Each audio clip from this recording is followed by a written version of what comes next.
নকুল কুমার বিশ্বাসকে বলা হয় উপস্থিত গানের জনক।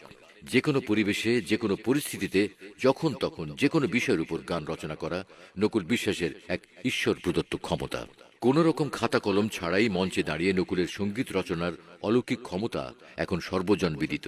তাৎক্ষণিকভাবে গান রচনা ও পরিবেশন করে তিনি যেমন জিতে নিয়েছিলেন টাটা কোম্পানির প্রাইভেট কার টাটা ন্যানো,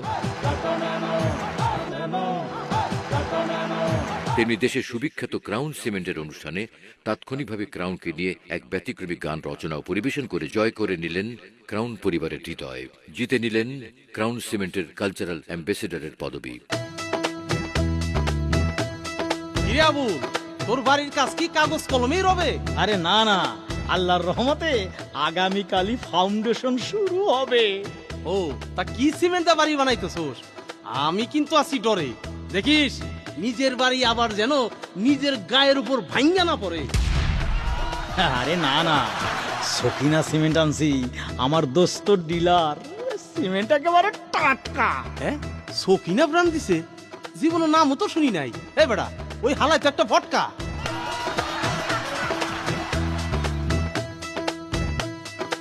আরে ভাবি, দোস্ত এত বড় বাড়ি করতেছে, মুখটা কেন কালা? আর শহরে এত ফুল থাকতে দোস্তর গলায় দিলেন কাগজের মালা। মাফ করবেন ভাবি, যদি ভুল থাকে আমার বলায়। এই ধরনের মালা আমরা তো দিই গরু ছাগলের গলায়। ঠিকই ধরছেন। আরে ভাই, ক্রাউন সিমেন্ট থাকতে যে মানুষ সকিনা সিমেন্ট দা বাড়ি বানায় তার গলায় ছাগলের মালাই মানায়। ভাবি তো ঠিকই কইছে। হায় হায়, তুই কি করছস? তুই তো মরছস। ক্রাউন সিমেন্ট থাকতে নরমাল সিমেন্ট ধরছস? চিন্তা করে দেখলাম তুই তো ছাগলের মতোই কাম করছস।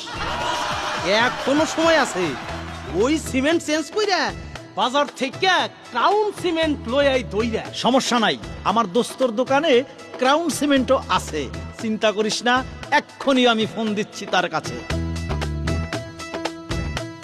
হ্যালো হ্যালো হ্যালো, আরে হ হ হ, তোর হয় নাই ভুল বেটা, আমি তোর দোস্ত আবুল। আর ধর বেটা, হালার ঘরের হালা, তুই কোন সিমেন্টের ডিলারশিপ নিছস? তুই তো আমার সংসারে আগুন ধরাই দিছস।